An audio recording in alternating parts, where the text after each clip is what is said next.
মাফলারের পর হাওয়াই চটি, মানে সুকান্ত মজুমদার নাম না করে মুখ্যমন্ত্রীকে বলছে যে এরপর মুখ্যমন্ত্রী কে কি বলছে তার জবাব দেওয়ার জন্য আমি এখানে বসে নেই। আমাকে করে প্রশ্ন করো ডাইরেক্ট কে কোথায় কি বলছে তার জন্য আমি এখানে বসে নেই, তাদের হয়ে কথা বলার জন্য।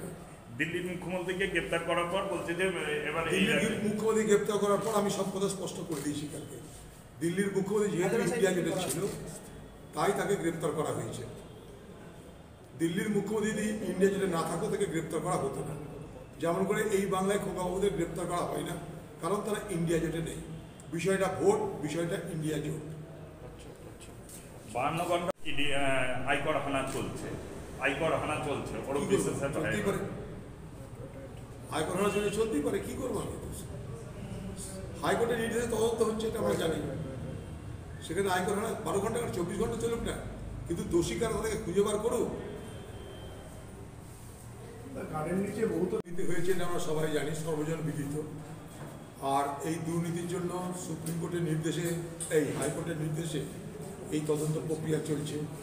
স্বাভাবিকভাবেই যেখানে হাইকোর্টের হস্তক্ষেপ আছে সেখানে আমরা চাইব যে দুর্নীতিগ্রস্ত ব্যক্তিরা তাদের শাস্তি হোক, কারণ বাংলার সাধারণ যারা চাকরি প্রার্থী তারা যে ধরনের চাকরি চাক না কেন তাদের সঙ্গে দুর্নীতি করা হয়েছে, প্রতারণা করা হয়েছে, এটা সর্বজন বিদিত।